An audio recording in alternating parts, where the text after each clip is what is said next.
Guys, this is Avenger696 and today I'm bringing you a deck profile video. This deck profile is going to be off my Evilswarm deck. I've been pretty much running Evilswarm since Hidden Arsenal 7 came out like way last year, like May, June time.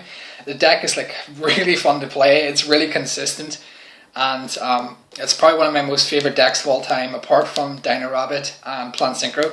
So guys, let's get stuck in. One Rescue Rabbit.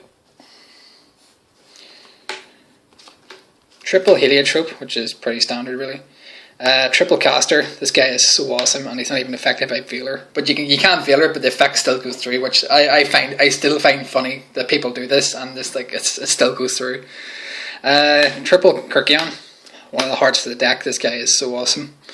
Triple Mandragora, it's kinda needed, this guy is pretty much, he's the Cyber Dragon off the deck and it's so great for when you need to make Ophion as quick as possible.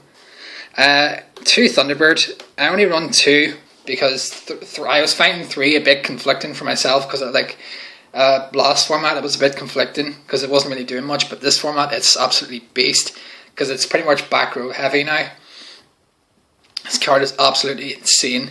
Like if you summon this guy and your opponent goes bottomless, you can just go ha no, dodge it, and then during the next standby phase he comes back and it bounces or boosts himself up to 1950, and you can keep doing this. It's so hilarious. You can make people waste resources as quickly as possible with this thing. If they don't have a warning, you pretty much need a warning this guy. That's the only thing I can say to get it off the board or attack over it. If you have a higher monster, but like if you keep using spells and traps on it, I can just keep dodging them and keep making you waste them. Like Compulses, Bottomless, D-Prisons, I can just keep making you waste those cards. And like you are going to need them, like for Ophion and stuff. It's good for it just makes me waste people's resources enough so that it doesn't bother Ophion really. 1-0 Lantern. You can pretty much swap this card with Dark Arm Dragon, but I kind of find that Dark Arm kind of conflicts a bit with Ophion because of its special summon effect. Like I say, if you could Dark Arm in your hand, Ophion on the board and 3 darks in your graveyard, like you can't summon him. For this guy, you can summon him. He's pretty much an exile force and he's got decent attack, which is 1650. So you can summon this guy and then you can pop something off, which is absolutely brilliant. Like if something's annoying you and you can't get over it, like say something like Spirit Reaper, you can summon this guy, pop it off and get rid of it. Or if you use this for an example really, say if your opponent has Dracosac on board and 2 tokens, you can like not special summon Mandragora, normal summon Caster, and then Caster's effect to get this guy. And then you attack the 2 tokens, and then in main phase 2, you use this effect, pop off, destroy Dracosac, and then proceed to make Ophion, and then get your search off the detach. This guy is really good. I haven't really tried in this format. I haven't tried Dark Art in this format, but I might swap it out at some point and just test it and see how it works. I run 15 Evilswarms in total, and the last 2 monsters are 2 Effect Veiler. Effect Veiler is probably one of the best cards in this format. Like it's like this format, it relies so much on effects. You kind of need Veiler to stop all that. It's such a beast card. Plus, its secondary function is a tuner, which you will see for extra deck, but its main focus is to stop effects. Really, it's so needed this format. So that's the monsters I run. 15 Evilswarms, 1 Rabbit, and 2 Veilers. So that's 18 monsters in total. Spells, triple MST, back row hit, standard. 2 Pandemic. I only run 2 Pandemic because I found 3 was a bit cloggy, it was a bit conflicting with the hands. You don't really want to draw into this in your first hand. You pretty much want to get the search off it first. So I dropped the 2. 2 works fine. Like you shouldn't really need more than 2. Like against good matchups, like say like dragons or something, dragons or mermaids, you shouldn't really need more than 2. 2 is enough. Like you should be well on your way to victory by the second one, really. Like, but 3 is helpful, but I find 2 is kind of perfect, really. It doesn't conflict too much. 2 Forbidden Dress.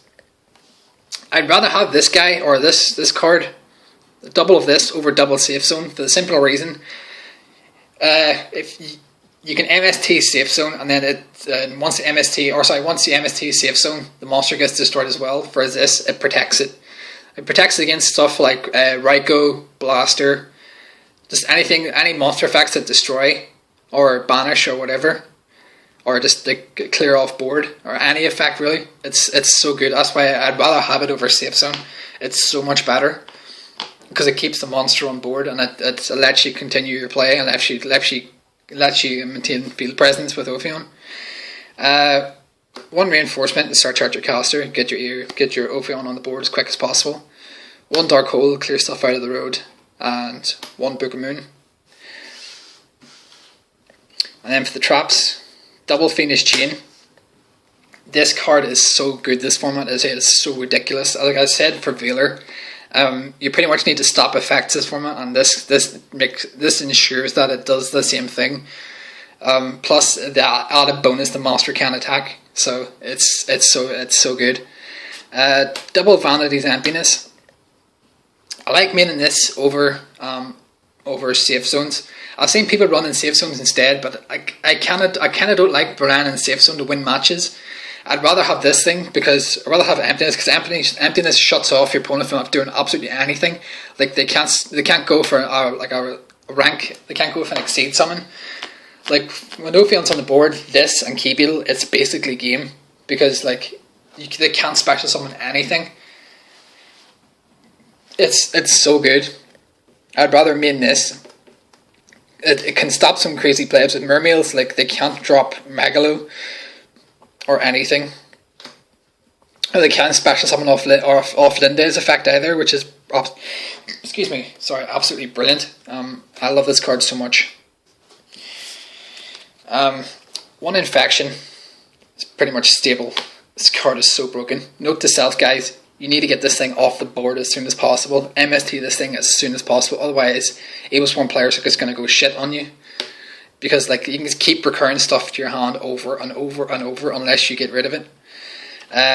One Compulse, one Mirror Force, one D-Prison, one Bottomless, one Torrential, one Warning, and final trap card is Eradicator Epidemic.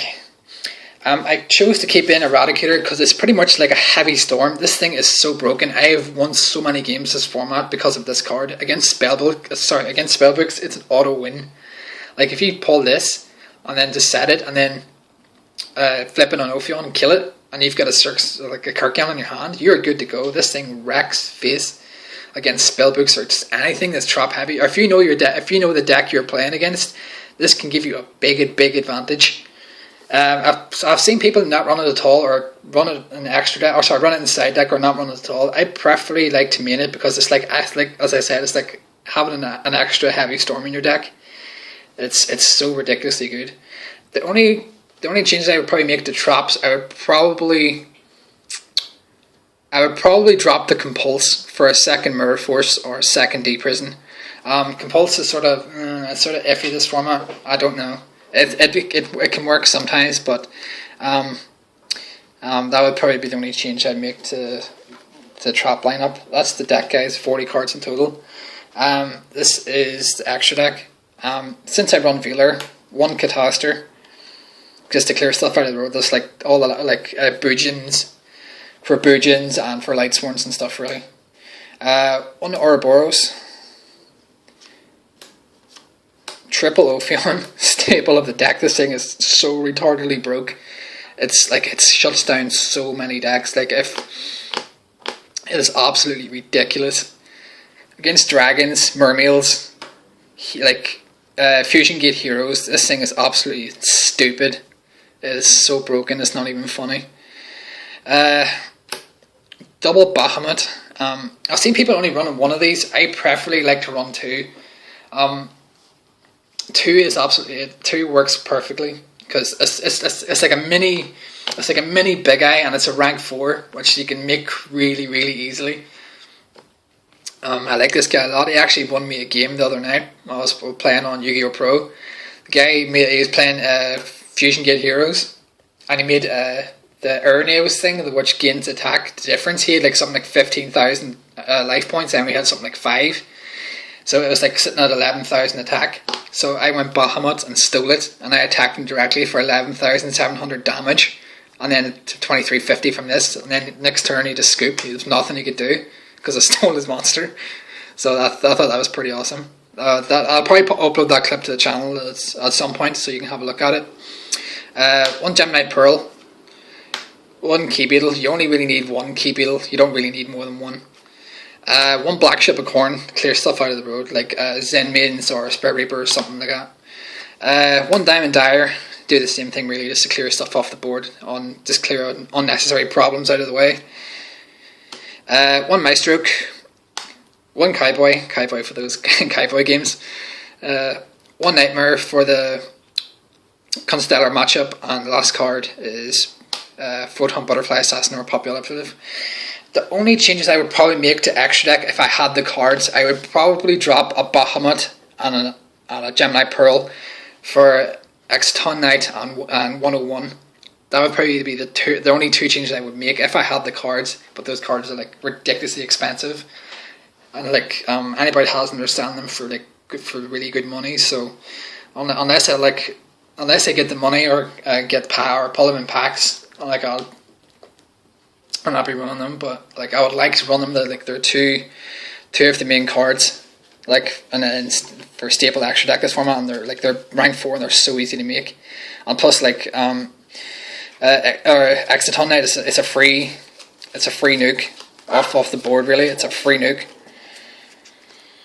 I'll just throw in the side deck, guys. The side deck, it's just like I haven't really made a side deck this format because I haven't really been to like any big tournaments. But I'll just put it anyway. This is pretty much what Evilswarm would run. One Thunder King, 2 Max C, 1 Dimensional Fissure, 1 Soul Drain, and 1 Macrocosmos. That would be pretty much the staple of what you run in an extra deck for Evilswarms. Everything else you can, like, it's pretty much player preference really, but these would be like the main 6 cards that you have in your extra. I do have 2 safe zoning in here as well, just in case, but they're just for preference. I can swap them out. I can swap these out with Emptiness, but I don't really like to. I like Emptiness a lot better. So that is the deck, guys. If you have any comments on the deck, or tell me what you like about it, tell me what you don't like about it. Do you like Evilswarms in general? Do you think they will get hit hard on the upcoming ban list, or do you think they won't get hit at all? If you have any creative comments, if you have any changes that you'd like to make to the deck, or like any requests you'd like for me to make to the deck, or any cards you'd like me to change, or you think would make the deck a bit better, please let me know. I'm always striving to make this deck as best as possible. So this is just my version that works well for me. It's probably the best version I've made. But as I said, if you have any comments on the deck on how to make it better, please let me know in the comment section down below. So that is the deck, guys. Keep tuned to the channel for more videos, and as always, like, comment, rate, subscribe. Thank you.